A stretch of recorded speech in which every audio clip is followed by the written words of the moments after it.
Okay, so Blake Lively's legal mess continues to expand with the increasing entropy of a black hole as she faces yet another lawsuit. And this time it was filed by Jed Wallace and his crisis PR firm Street Relations Inc. And like the other litigation, all of the defamation allegations for this one come out of the statements Lively made in her California Civil Rights Division complaint. And when that happens, the very first question that we should be asking is whether this falls under the litigation privilege. Personally, initially, I actually thought that she was covered by this privilege for these defamation claims. But then I went back and reviewed some of the limitations of the litigation privilege, and I realized Lively may have made a big mistake. Big mistake. Big. Huge. And now it's going to cost her, if not in damages, at the very least attorney's fees and costs, because these lawsuits are looking to me like they're going to be entrenched into the discovery stage, which is where the costs of litigation go way, way up. Let's get into it.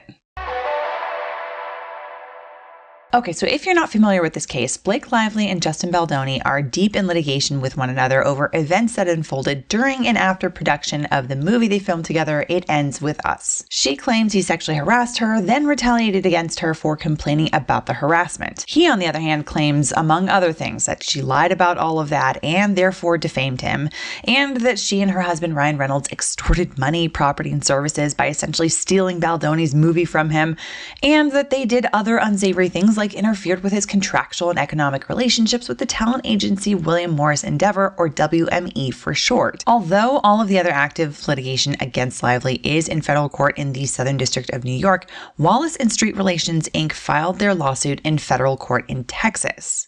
Now, if you want more background on the story, I have already put out 2 videos on the subject. One of them is a little bit more of a how we got here kind of video, and then also analyzes some of the behind the scenes footage that Baldoni's team released to the public to see how it actually impacts the claims involved. Then the other one talks about Blake Lively's seeming attempt to get out of being deposed. If you are interested in either of those, links to both are in the description below, as well as to a new playlist for all of these videos to link them all together. Okay, so with all of that said, I'm going to do a bit of a deep dive into the litigation privilege in this video here. But first, I want to do a quick overview of Jed Wallace's lawsuit so that everyone is kind of on the same page here. Last week, it was reported that Blake Lively was being sued again, this time by Jed Wallace, who, like I said, owns the crisis PR firm Street Relations Inc. Now, not much is really known about Jed Wallace, other than what Lively alleged about him in her California Civil Rights Department complaint, or her CRD complaint. Reports about Wallace's lawsuit were combined with questions by journalism outlets asking, basically, who is this guy anyway? And that will be important to remember for later on in this video. But in her CRD complaint, Lively named Wallace as one of the defendants for her 10 causes of action. And she specifically alleged that Jed Wallace was a subcontractor hired by Baldoni's PR team to weaponize, quote,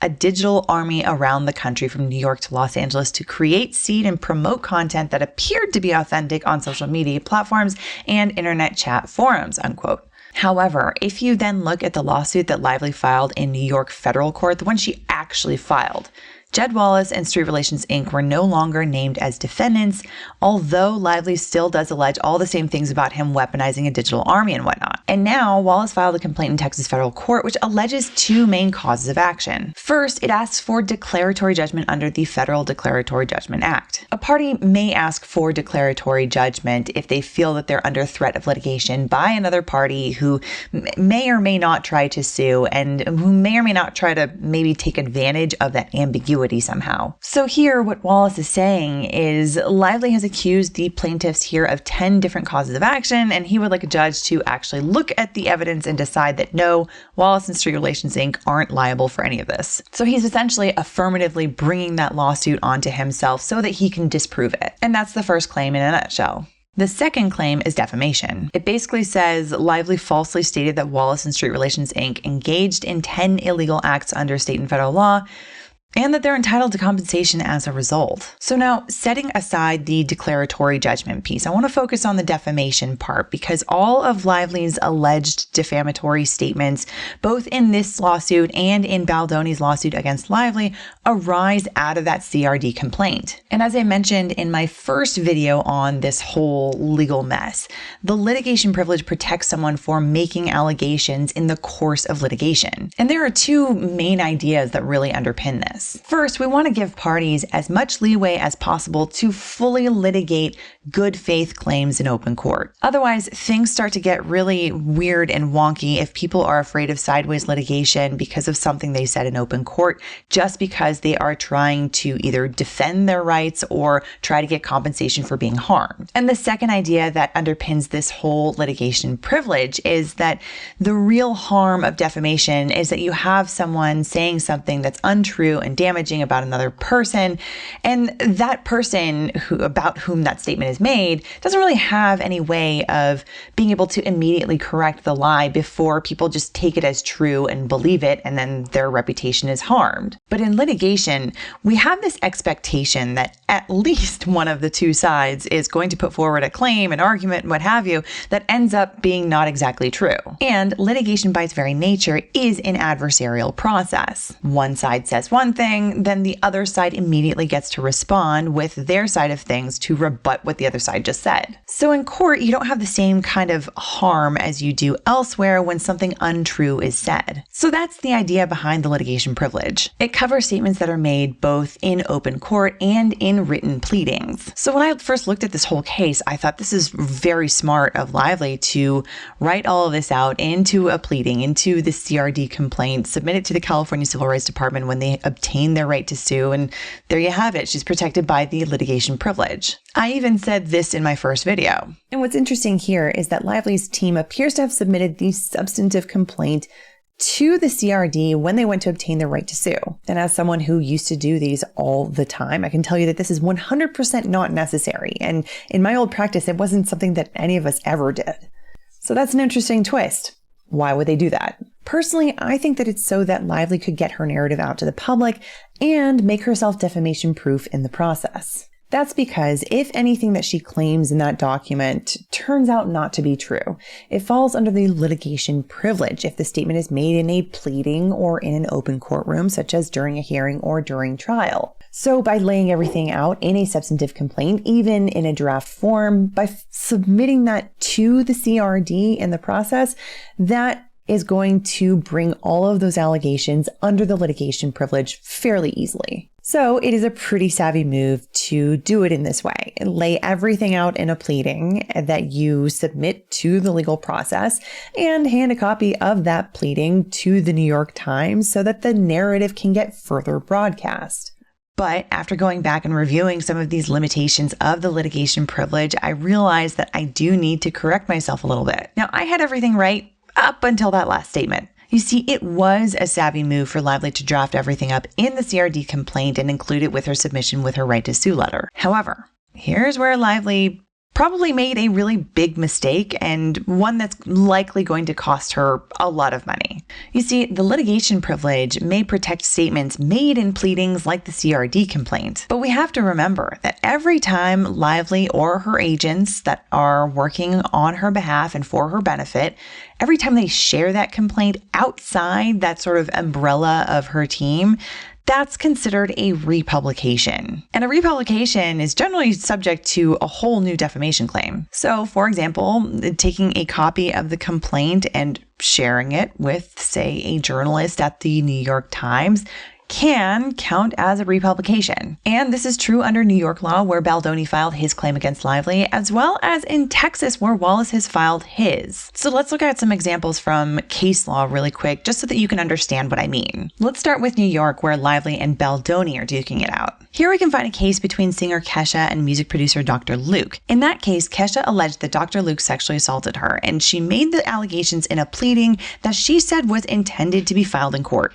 But before she did so, she sent copies of the allegations to the tabloid media, and she shared them with Sony Music Entertainment during some settlement negotiations. Kesha tried to assert the litigation privilege to have Dr. Luke's defamation claims against her dismissed, but it was the fact of her sharing the complaint with the media and with Sony and others during pre-litigation that was a problem. The court said that while statements like that would fall under the absolute litigation privilege during active litigation, because these were affirmatively shared during pre-litigation, it fell under a qualified litigation privilege. And that means a jury had to determine whether they thought Kesha's complaint was drafted up and shared in anticipation of good faith litigation. In other words, was she really planning to sue Dr. Luke over in California, or was this complaint just basically a fig leaf, so to speak, or an excuse to try to protect her otherwise allegedly defamatory statements? So rather than dismissing Dr. Luke's defamation claim for Kesha's statements, the New York Court of Appeals remanded it back to the lower court so that a jury could determine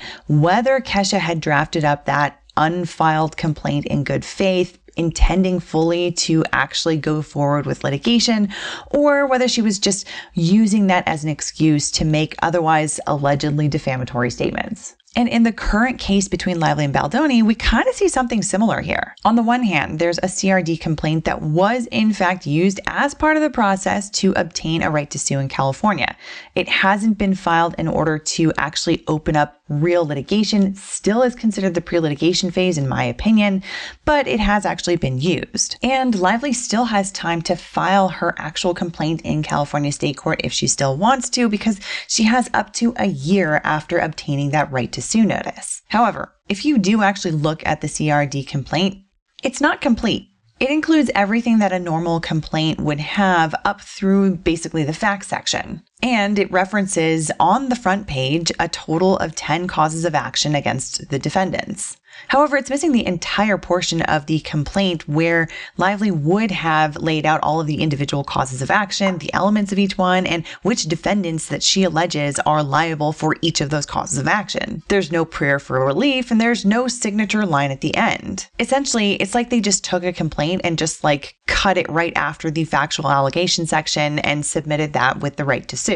And now for purposes of obtaining that right to sue notice or that right to sue letter, that's actually totally fine. But also, like I mentioned in my first video on this whole subject, getting a right to sue letter takes no time at all. If you know what you're doing and you have all of your facts lined up, it could take you as little as 10 minutes. So it's not like it's this huge burden to go through this administrative step to get the right to sue notice. But more to the point, when it comes to this argument over whether the CRD complaint was drafted in anticipation of good faith litigation or whether it's just this fig leaf, the fact that it's half a complaint will likely be used by Baldoni's side to say that they Lively's team didn't actually anticipate filing it because it's incomplete, as you can see. So all of that is to say, what otherwise would have been probably an easy dismissal of Baldoni's defamation claims is now a much murkier issue that's going to take a lot more litigation to suss out. And that means